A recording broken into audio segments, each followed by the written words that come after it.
Hi, welcome. If you don't know me, I am Shanika. I am one of the event coordinators at Kindred Stories and also a bookseller. I am going to have your moderator and conversation partner, Tracie Jae, up in just one moment. So I'm so excited about this event, and Tracie is so passionate about good conversations. So I can't wait to hear her talk.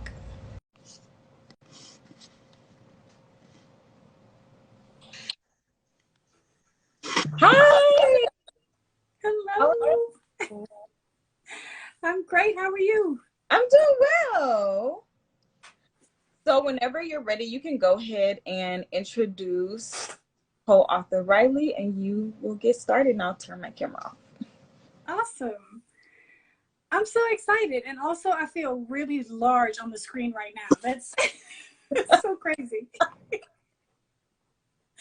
So, good evening and welcome. I want to introduce co author Riley. She is the creator of Black Liturgies, a space for Black spiritual words of liberation, lament, rage, and rest, and a project of the Center for Dignity and Contemplation, where she serves as the executive curator. Born and for the most part raised in Pittsburgh, Cole studied writing at the University of Pittsburgh. She once took a professor's advice very seriously to begin writing a little every day and has followed it for nearly a decade. And um, I'm a super fan. Like I don't say that often, but I really feel like that's true in this moment. I feel like a super fan. Hey Cole, Thank it's you. nice to be here with you. I'm so glad to be here. It's nice to meet you. Likewise. So I hope that in our time together that we will get to know a little bit about you as a human and a little bit about you as an author. And beyond that, anything else you think you might want to share with us. Great. Cool. Also, a word for people who don't know me, I blow bubbles as a way to calm myself down. And so sometimes I blow bubbles, and that just might happen.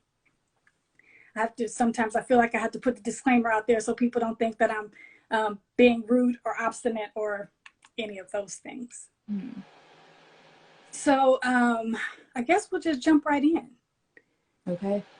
I came to know your work through Black Liturgies, and I suspect that most everyone who has joined us today came that same way.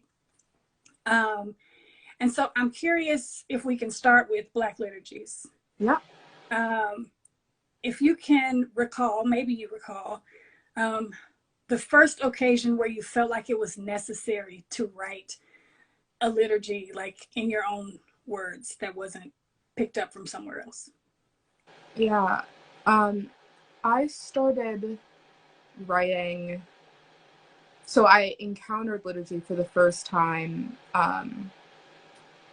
during a season of depression where I felt like I didn't really have the words to kind of connect with the divine, connect with the spiritual, and it felt really just exhausting. Like it was too much to ask of myself to like manufacture words in that season. And I was working in a Episcopal church in that season and was finding so much beauty and rest in the prayers. That church was also predominantly white and came with its own kind of alienation and struggle. And so when I was out of that season of depression was when I first started to explore my own kind of liturgical voice and just write for myself. I've always been a writer, and so I think if there was ever a way I was going to connect with the spiritual, it was going to be through writing. And so liturgy was this just kind of easy bridge for me. So I was probably in my mid-20s when I started. But of course, I didn't start Black Liturgies until the summer of 2020. So it took a while for me to actually share those.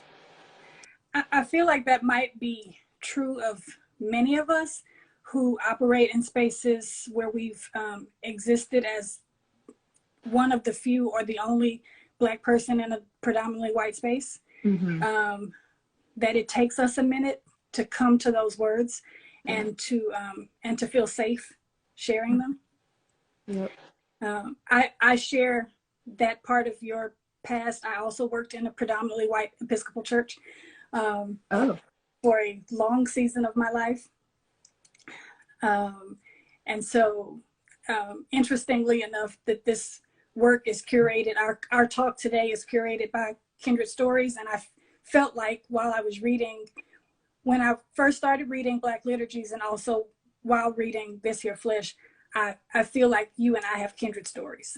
So I just want to put that out there. I have a pastor friend who referred to your work as subversive. Do you find that that is true of your work? Yeah, I hope so. Yeah.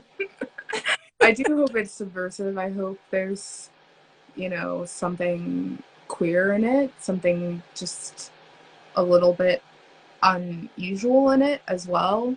And I don't think, you know, white people are the first to wield words to communicate with the divine in meaningful ways, but I feel like it's certainly the largest voice in the room sometimes, in the largest voice in the liturgical rooms, as you would resonate with. And so, yeah, I'm hoping that I'm doing something that's kind of different, that's unique to the Black experience in some way, that's unique to the woman experience in some way.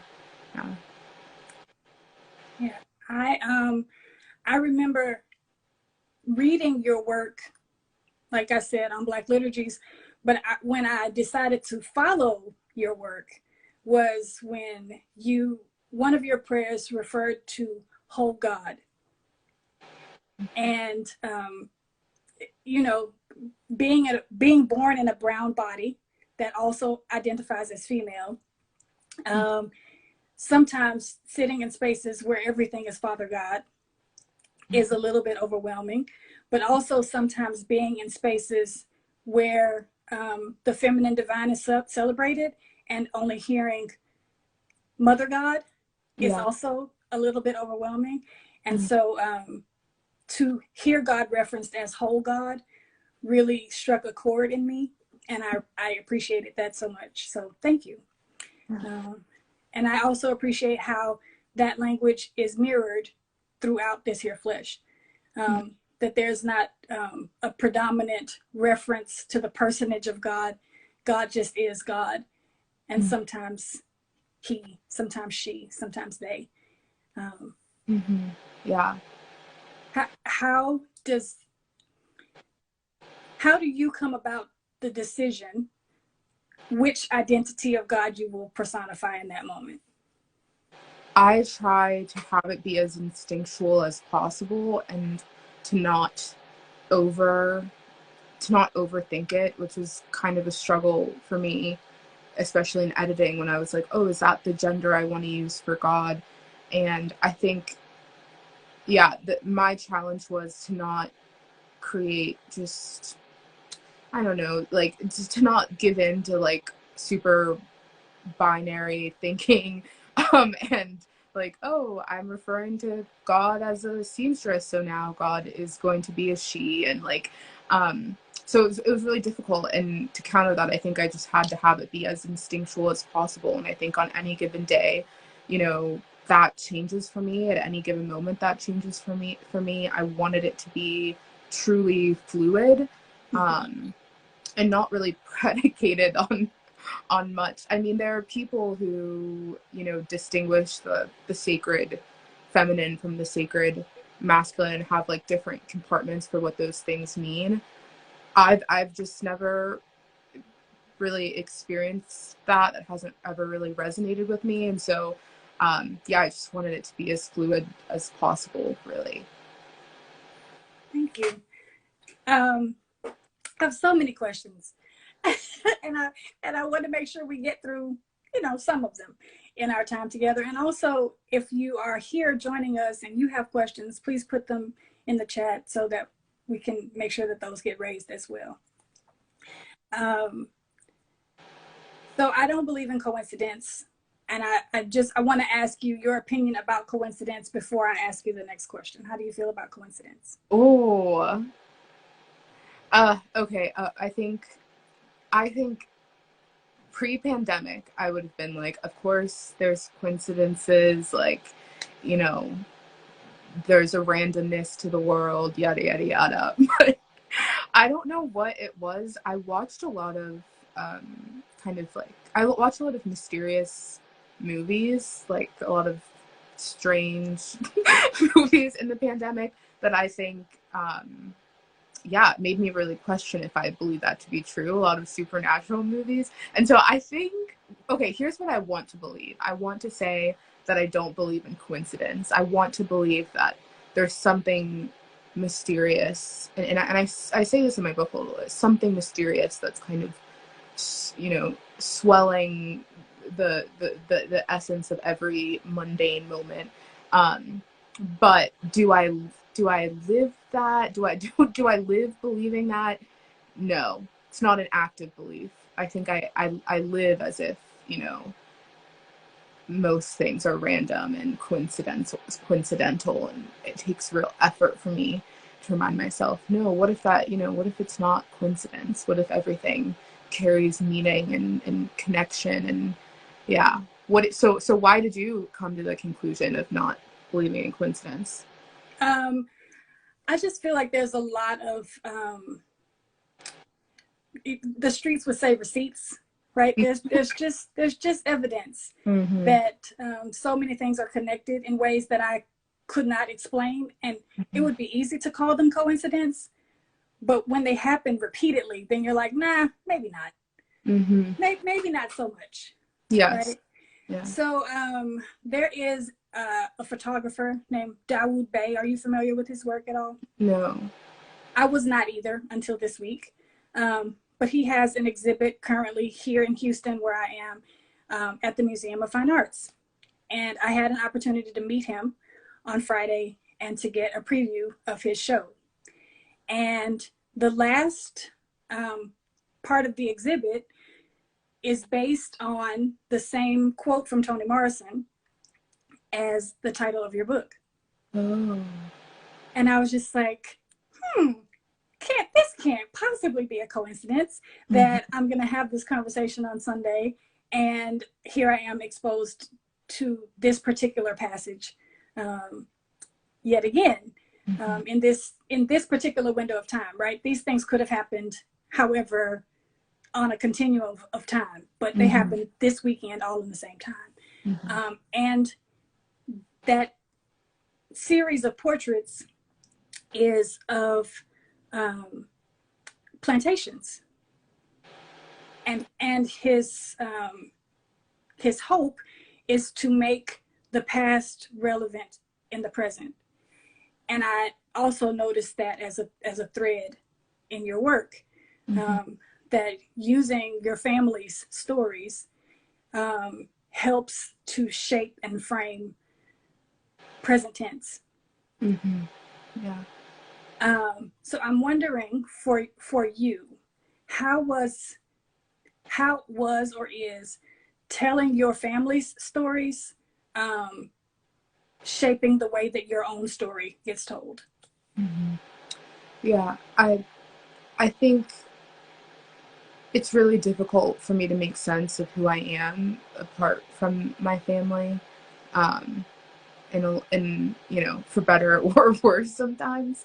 And I recently was reading this from Toni Morrison about her kind of practice of imagination for the interior lives of the people who made her, the people who came before her, specifically people who were enslaved.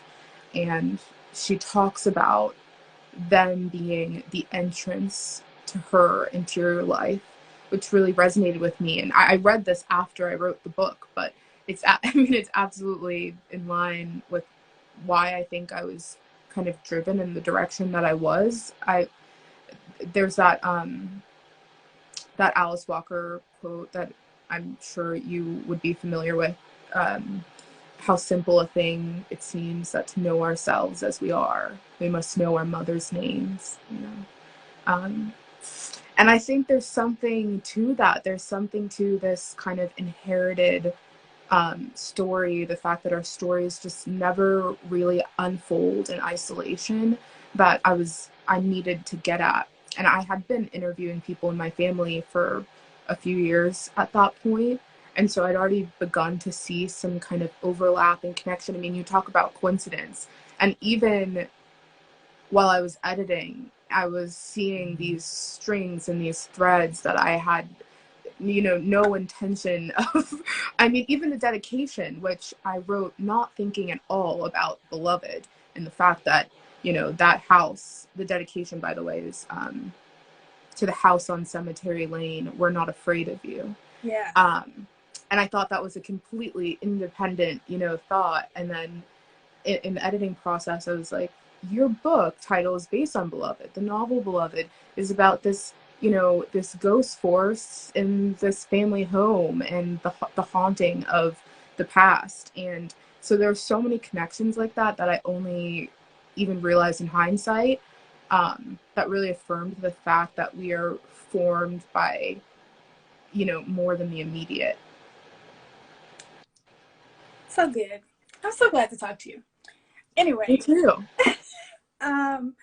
So in my life, I have had many ecumenical experiences. I have at some point in my life been quite religious, and these days I don't see myself in that way at all. But I do consider myself a mystic, if you will. Yes. And so, and a bit of a contemplative. I think that would be a fair way to describe how I approach faith. And so one of the things that struck me, and I want to get your input on this, is the layout of your table of contents. Feels very much like contemplative prayer. It feels like the examine prayer, to be specific. Like you sort of start off by noticing what's there, and move into the places where God doesn't seem so present, and then end in places where God feels very present. So I wonder if you would just share with us sort of the intentionality around the layout of the book. Well, first of all, that's beautiful. I wish my answer was as good as yours. Not going to be. I mean, I wasn't thinking about the examine. I did used to practice the examine like daily, truly daily. And so maybe that was just in me and I wasn't recognizing that in myself. So yeah, that's beautiful. But I think I knew the beginning and the end. I knew, you know, initially I was thinking of a subtitle that was like on the walk toward liberation, I can't remember all the different iterations, but I knew the end was going to be a chapter on liberation. And every chapter before was going to be this kind of journey, containing, well, you know, these micro liberation moments. But anyways, and I knew I wanted to start with dignity because, yeah, frankly, I was just really fatigued with the singular narrative of Black trauma and pain and sorrow, and I really wanted to ground the book in inherent dignity, you know, especially leaning on, you know, Beloved and the clearing, to remember that the clearing wasn't the beginning of it all. The clearing was, you know, how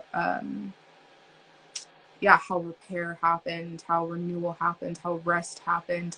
But even, you know, there's something of Baby Sug's sermon in the clearing that is so embodied, so dignified. Her sermon is about dignity. And so I did want to, in some ways, start with the message that I think has transcended our oppression, you know, but also take us to the clearing and take us to, you know, some kind of experience of liberation in the end. so yeah, I knew I wanted to start with dignity and kind of ease into the more traumatic parts of my family story and more, yeah, complicated parts to express, so that the book could never be reduced to that, you know?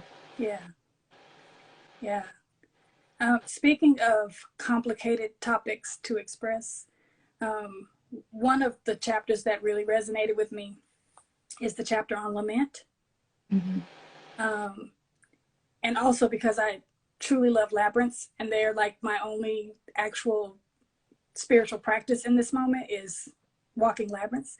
Mm-hmm. And so I was like, ah, she talks about labyrinths in her book. So I love it, you know. Yeah, that's amazing. Yeah, that's yeah, amazing. so I geeked out just a little bit. Um,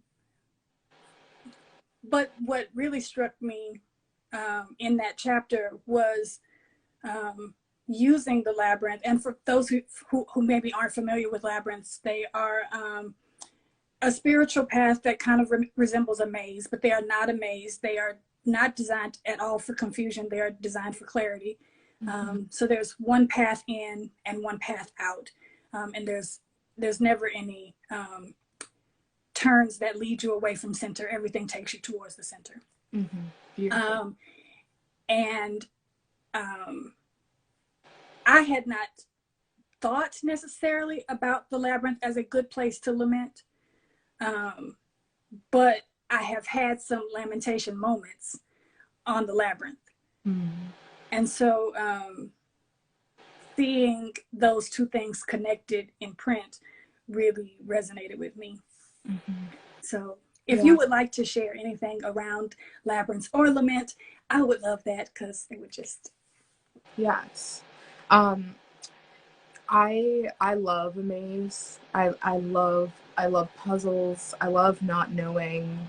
I mentioned watching a lot of like mystery kind of supernatural films and over the course of the pandemic. And so the first time I went to a prayer labyrinth, I was just like devastated that it wasn't what I thought. Like I wanted to get lost. And I need to interrogate that in myself. You know, why do you want that of a spiritual practice? Why do you want to be so disoriented in your spiritual practice? And what stimulation do you get from that? Anyway, so I was like, are you kidding? Like, this isn't a game, you know? And but I've really grown to appreciate the fact that, like you said, the way is clear, and it's, yeah, there's every step is to center and then back again. And there's something really, I think, restful in that, and something about the kind of, like inescapability, I think, of the labyrinth still, even though you're not lost, you know, it's not a like inescapability of like despair. You know that you are going to make it out. There's something about the fact that it's begging you to remain, you know, and to see the journey through, that I think is really conducive to lament and to practices of sadness or even anger, or really any emotional kind of exploration.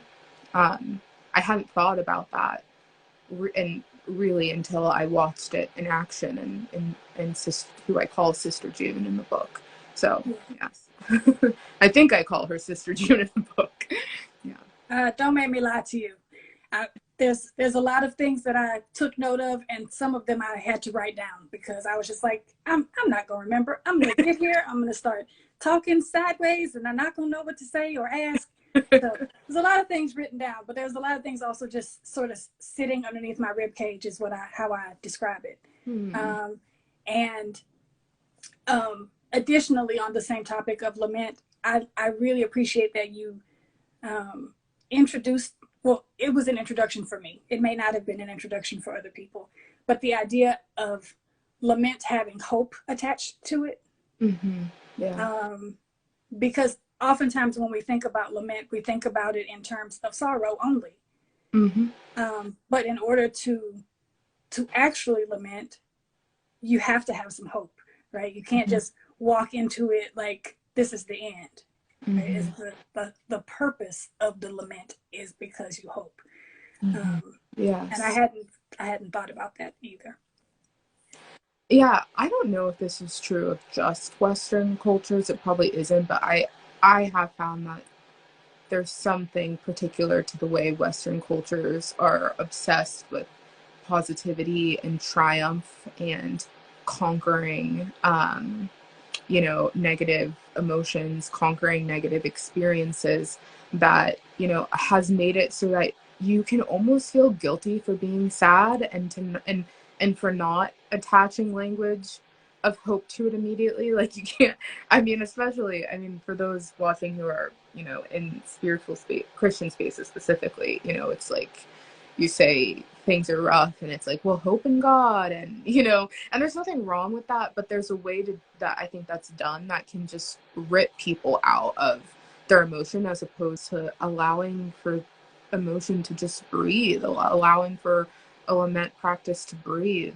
And I've just been in so many spaces where it's grief even and is talked about as if it's something you're doing before the process of hope, and that ultimately you just need to get to this process of hope in order for the grief to be okay, essentially. And I really started to think about this, like, okay, where does sadness come from? In the same way, where does fear come from? And I think it, to me, without getting overly philosophical, it seems like it's coming from this belief that something would have been different, that something should have been different, that, that my grandma shouldn't have passed before this book was in print, and that she should have held this book in her hand. I'm grieving, but it's also an acknowledgement for, and I had an imagination for something different happening. I had an imagination for her holding this book in her hands. And so when I grieve, it's intimately connected to hope. It's intimately connected to the imagination. It's saying, like, if you believe in God, it's saying, God, you promised. Yeah. What is this? And if you don't, it's still saying, this isn't what I thought. This isn't what I thought, joy would be, or whatever. And so, I think, lament and hope, I can't disconnect them from each other. I think if they are disconnected, it's probably not really lament. It's probably something closer to despair. Yeah. There are a couple of mentions in the chat for us to please define lament. Would you offer us a definition of lament, please? I'll try. It's lament, in my understanding, is an experience or practice of sadness or grief.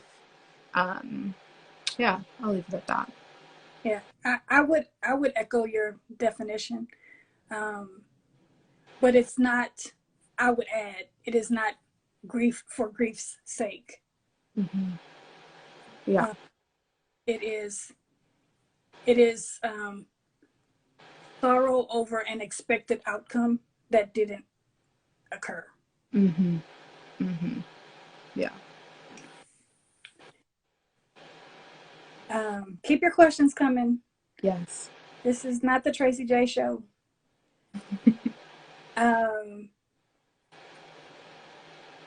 There's a couple of things in here where you in the book where you talk about fear and about the idea that fear is sort of handed to us as a practice, but also that that we wear our fear sometimes in a way as protection. Mm-hmm. Yeah. And I'm really appreciative of the ways that you unpack fear through storytelling, but also just in like showing the fear at its face. Because oftentimes we don't really do that, right? Your past self will sometimes speak to you in a way that you weren't aware that it would speak to you. Mm-hmm. So I have this app on my phone, Time Hop. And so the Time Hop sends me back things that I said 12 or however many years ago. And I'm like, oh, I said that. That might have been okay. And so there was a reminder on my time hop yesterday or day before, again, not a coincidence, about fear. And it was about examining your fear and actually knowing what it is you're afraid of so that you can face the real thing, right? So sometimes we say we're afraid of heights, but actually we're afraid of falling. Or Yes. we say we're afraid of the dark, but actually we're afraid of the unknown. Right? Yes.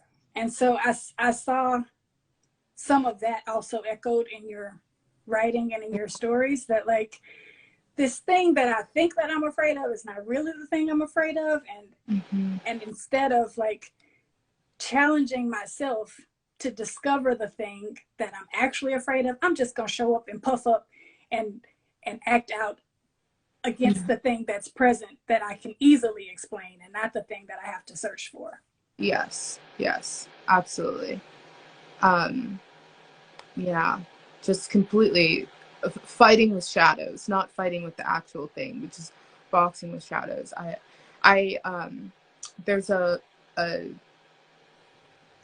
there's a little child that's living with me currently, and he always says, I'm afraid, I'm afraid of my room. I'm afraid of my room. And we started to correct him and say, no, you're not afraid of your room. You're afraid of being alone. You don't like to be alone in there, do you? And there's something about, and then we can say, but you're not really alone, are you? Like when you call for us, we come. And Toni Morrison is who told us that putting language to thing makes it less scary. And so I think it is somewhat important for us to name with accuracy what the actual fear is, and to, like you said, kind of question it, because it's not always, I think it's not always a bad thing. It's not always like the monsters under your bed. Sometimes I think fear is a real biological and sacred intuition, when our heart starts to beat and we just feel something in our in our chest, in our gut. I think it's important in those moments to not just quickly think, how can I conquer this? That's that like Western, maybe white supremacist inclination awaken us. How can I conquer this? How can I defeat this? As opposed to, what is there to listen to in this? Like, what is this communicating to me? What can I learn from this? Because I know for a fact that my fear has been a really difficult thing in my life, a like source of anxiety for me, but also at times it's been extremely protective.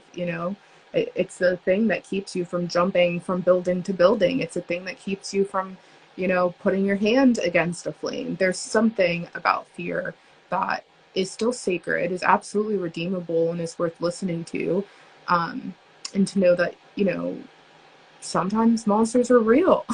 Yeah. Sometimes we should be afraid, and we need to leave. We need to leave the space and trust our kind of intuition. And other times it's just important to name it so that we can kind of dismember it and see it for what it is. Yeah. This is a question I hadn't planned to ask, but just came up just now in my spirit. Because I work in spaces of racial equity, and that's the work that I do. And oftentimes people talk about being unsafe, right? So they equate this unsafety in conversations as being afraid of the outcome, right? As opposed to being uncomfortable. So can we talk a little bit about the difference between being uncomfortable and being afraid? I want to know what you think, since you work with people. I think that there's something about discomfort. Well, you answer first, because I'm not sure what I think the difference is. So when I think about being unsafe, I think that it means that your physical, mental, or spiritual self is in actual harm. That harm could come to you in this moment, physically, emotionally, spiritually. Being uncomfortable sometimes looks like that. It looks like, I think that this is the outcome that is coming, but is it a realistic thought? Yeah. That we avoid situations where we are uncomfortable and we call it fear. Mm-hmm.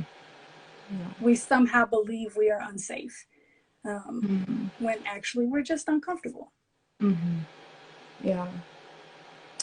Yeah, that's interesting. I've never thought about that distinction really. And I don't know how we really, I don't know what it looks like to discern that in a tangible way, to discern, when is it discomfort? When is it true unsafety? Lack of safety. Yeah. I'm gonna think about that because I think that there's something there. I'm just thinking, how would I discern that? How would I know if the threat is real or not? How can I actually trust that the threat isn't real? Well, it's someone asked me that before, and the sort of flippant answer I gave, which I don't really feel is actually all that flippant, is if you have enough time to discern whether or not you're safe or not, you probably are safe. You might just be uncomfortable. Fear is an instinctual thing. The kind of fear that you're talking about that keeps you safe, it's instinctual. And if you're responding to your gut, it says move now. Right? If I have to think about whether or not I need to move now, I probably don't have to move right in this moment. I probably can take my time. Interesting. Well, you read my book, so Tracie, I'm scared of everything. I'm scared of everything. I was born scared. I'll die scared. I'm not ashamed of it, but it's true. It's like this inescapable. So yeah, I'm definitely not the person to give anyone wisdom on discerning fears. I feel like that chapter on fear probably has more questions than answers, honestly. But I think what we're getting at is like to ask questions of our fear and not just let them eclipse every other experience that we're having in the moment. Yeah, I would venture to say that you are not nearly as afraid as you think you are. I say that because you use really brave words. And so it takes a certain degree of courage to be honest with ourselves and to use words in a plain way. And words that resonate in other people's bodies in the way that your words do. So there may be a lot of things that you are afraid of, but I would also give you courage for being quite courageous. Thank you. Yeah, there's courage there too. Sandra said, I'm a chicken too.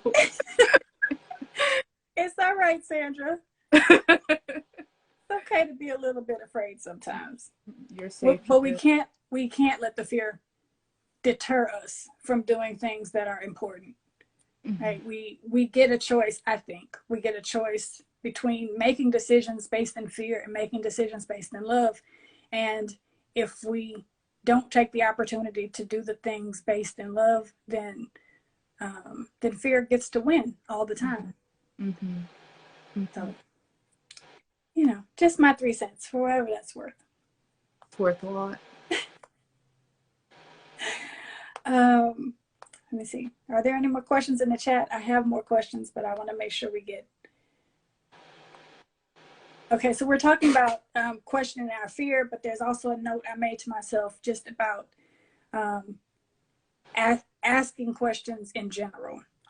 Right, so there's a section in the book where you talk about unzipping ourselves, sort of stepping out of ourselves, and looking at things as they are. And it's in a conversation about, or in a chapter where you talk about the brunette beast. Oh, yes. Yes. And so it's this idea of knowing when to put on our armor.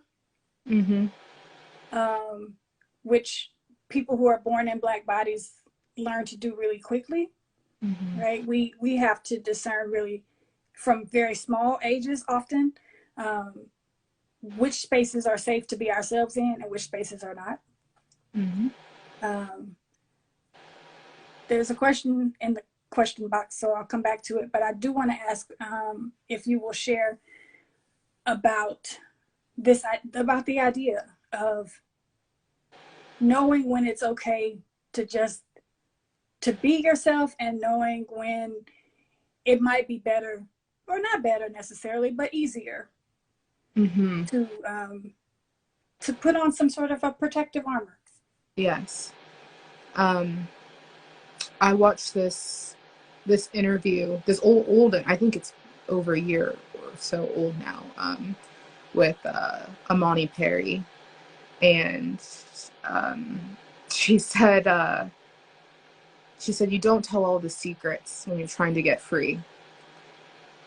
I was like, oh, because I think, I mean, especially in the era of what social media has become, there's, especially what social media has become for public voices, for, there's this kind of demand for the true self, which is really not a demand for the true self, but a demand for all of you. You know, I want all of you. I want to see all of you. And I love that. You don't tell all the secrets when you're trying to get free. I think it's what she was getting at is that we don't need to, and she wasn't talking about the self in this interview. So if you go to watch it, I'm adapting this to concepts of the self. But I think that what she was getting at is it's not always safe to give all of you, to show all of you, and that's okay, and that doesn't make you any less authentic. It just, I frankly think it's a wisdom. You know, no one's entitled to the story of your pain. No one's entitled to your story, period. And any kind of story exchange that happens, I think, should happen freely, and it's a gift. It's not a responsibility even that you disseminate, you know, these things that have made you to other people. And so yes, I think it's a tension for sure, because we're in this kind of culture of authenticity, be authentic, and we're not really, at least for me, I haven't had many meaningful voices train me in like what good vulnerability is, what healthy vulnerability is, what it means to practice a sacred withholding where I'm not giving all of myself away all of the time, and to know that there's actually a lot of beauty in that, a lot of beauty in the hidden, and there can be beauty in secrets. Not all secrets make you sick. There's that wonderful line that someone said, secrets make you sick, and I'm sure they didn't mean all secrets, because some secrets are beautiful and are special and are like quirky and are just some secrets are just intimate, aren't they? It's like this, it creates this intimacy to have parts of yourself that are reserved for the people who you really trust and really care about you. So that was a chapter on rage, and I talked about this experience as a child of was in middle school, of deciding that I was going to put up some walls, and walls around certain people, walls in white spaces, and to always be careful about how much I give away in white dominated spaces, never knowing what kind of toll that's going to take. And yeah, maybe that's cynical, but I think I'm a lot safer now than I was in middle school by doing that. So yeah. What's your experience with, if you don't mind me asking, what's your experience been with that, especially working in the spaces that you do? I don't mind you asking. And I view authenticity as one of my core values. And I agree that being authentic doesn't necessarily mean peeling back my skin to show you my sinew. Right? Yes. You don't have to be present and be part of all the parts that make me me to know who I am. Right. Mm-hmm. And I think that authenticity is being able to show up how you want to show up. Right. in whatever spaces that you're in. Mm-hmm. And I try to do that, right? Whether that means holding some things back for myself or airing it all, because I've been known to do them both. But yeah, but deciding, right, that that I get to make these choices about myself and my story. Yes. And that no one else has the right or authority to dictate those things for me. Yeah. There's a question in our little chat box that says, how do you recommend inviting others into a liturgical practice as a community?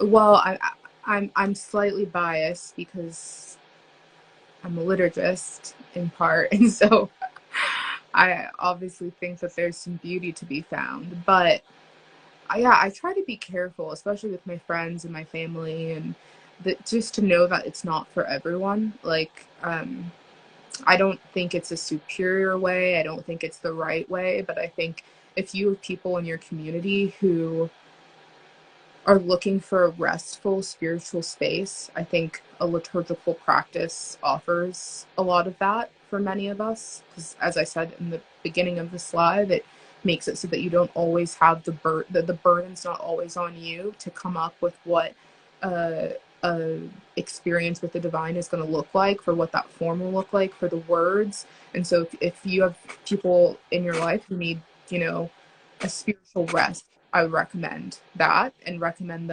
inviting them into it in that way, to say this is one way where you can just kind of show up and experience a thing.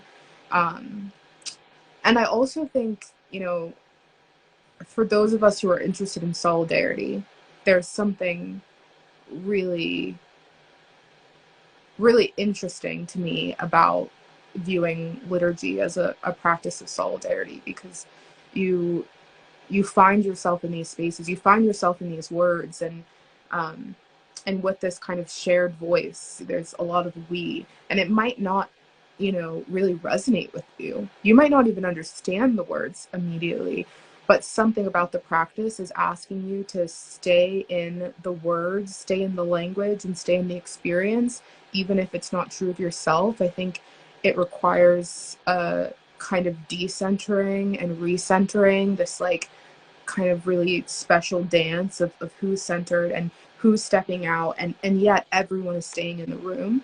So I think there's something, really beautiful about the solidarity of it. So if you have people in your life who are thinking about their own practices around solidarity, that's a good invitation.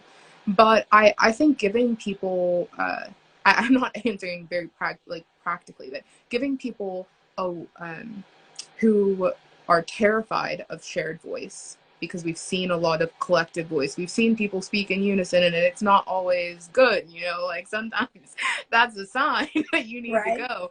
And so for people who are really kind of put like uneasy by collective voice, which I was when I first was in liturgical spaces, I think giving them the freedom to like reminding them of their autonomy, their agency in liturgical spaces, that you don't have to, you can stop speaking, when you're ready. When you're ready, you can say this, you can, giving them some kind of agency, I think is a helpful invitation.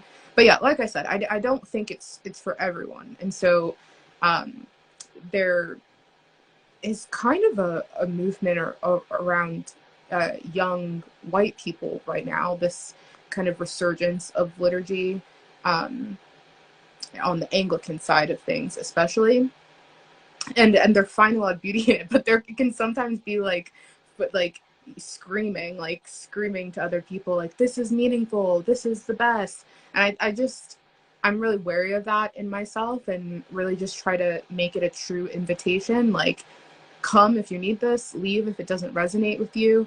It's not any better or worse than other forms of connecting with the divine. We lost Tracie. Or you lost me. Am I still on?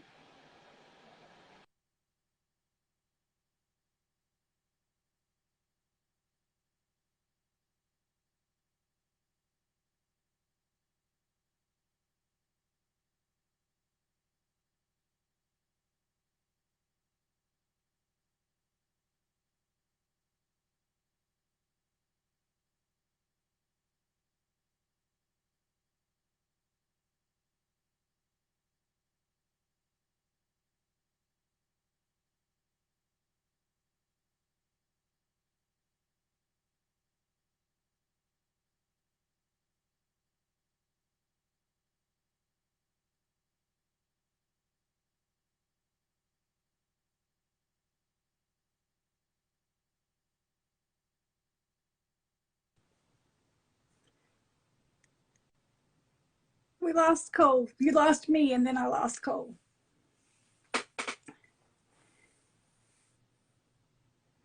Minty Mommy, we're here. We're back.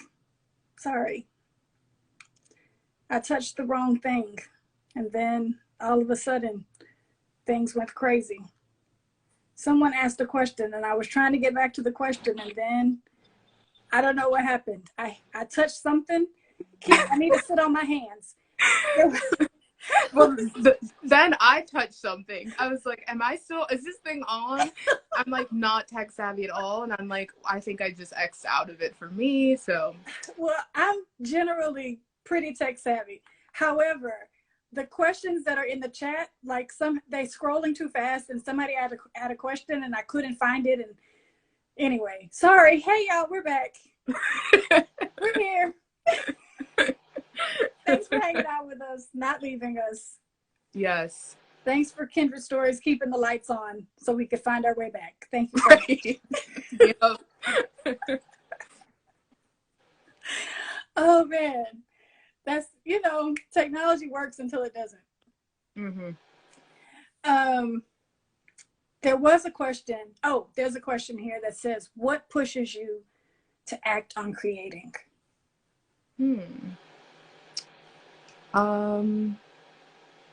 I think this is probably different for everyone.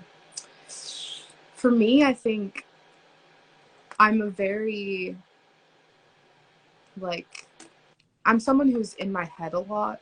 I exist in my head a lot, and I'm not usually in my body, or I can kind of disconnect from my exterior world. And I think there's something about the creative side in me that's almost like this bridge to my exterior world. Even if I'm not making, a like tangible artifact, I think creativity still has a way of like bridging the interior and exterior in some way. Something's being made, and so that doesn't really explain what pushes me. It does kind of. I think what pushes me is this sense that like I can't just exist, in the solitary, that I need a bridge to my surroundings. Also, I mostly create through writing, and I've struggled with communication. I've struggled with verbal communication pretty much all my life. And so to have some way of self-expression that doesn't feel so difficult, I think is important for me. And so it doesn't take a lot of momentum. It doesn't take a grand catalyst to get me to write. I find that I just need to, or else my communication will just be really impoverished. So, and at the beginning of this, Tracie read my bio, which says I write a little every day. And I don't share everything I write. I don't write for, other people every day. But I at least journal. I at least will write down a phrase or a line or something, that's running in my head. And so I think small acts of the artist aren't really that small in the end. Yeah, I think it's all pretty big, right? Because it all ties. Mm-hmm. Yeah. There's another question in our chat that says, how is liturgical practice different from religion? You won't believe that I was just asked this question the other day. A very similar question to this, and I was like, man, I don't know. I'm gonna have to think about this, and then I didn't. I'm trying to still make sense of what like distinguishes religion and spirituality. And that is, I know a lot of people have thoughts on this, and I'm just not clear on my own yet. But I'll say this: liturgical practice, I think, you can have a liturgical practice, you can have a form or a way that you want to connect with the spiritual without even knowing exactly what you think about the spiritual. It doesn't require a doctrine. It doesn't require a creed. It doesn't require you to believe any particular thing, I think. I call liturgists the artists of the spiritual, because it's not about teaching. It's not about getting someone to think a particular set of things. It's much more about conveying the human experience and conveying human emotion and asking questions. And so I think the difference maybe is religion requires some kind of shared and almost concrete in many ways, some kind of shared and concrete belief system. Whereas I think you could have a liturgical practice that's super free and wondering and, I hope that makes sense. I would agree with your expression. I think that for me, when I think of liturgy or liturgical practices, I think of the expression of belief. Mm-hmm. I think of religion as a place or a way to structure belief. And I think of liturgy as a way to express belief. Mm-hmm. Which is why you can have liturgical writing, and you can also have liturgical dance. Mm-hmm. Right? Mm-hmm. And as you mentioned, they don't necessarily have to be connected to a particular religious practice or belief. Mm-hmm. So I think for me, that's the difference. Oh, wow, we're almost at our time. Okay, I have 2 more things, and I think we can get them done in our 1 minute that we have left. Okay. One is a question that I ask on a podcast that I host, and I ask it of all my guests, so I'm going to ask you, what is a song that you listen to when you need the world to make sense? Ooh.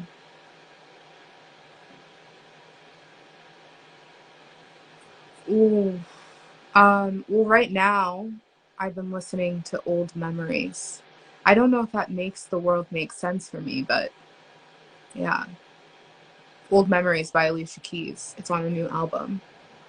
Nice. I haven't heard it yet, so I will listen to it when we finish. And the next thing before I thank everyone and send them back to their respective places in the world is, would you guide us in an inhale, exhale exercise? Oh, I'll do an abbreviated one because it does take a little bit of time. But if whoever's watching who feels safe practicing this, you can close your eyes with us. And if you feel comfortable, you can put your hand on your chest.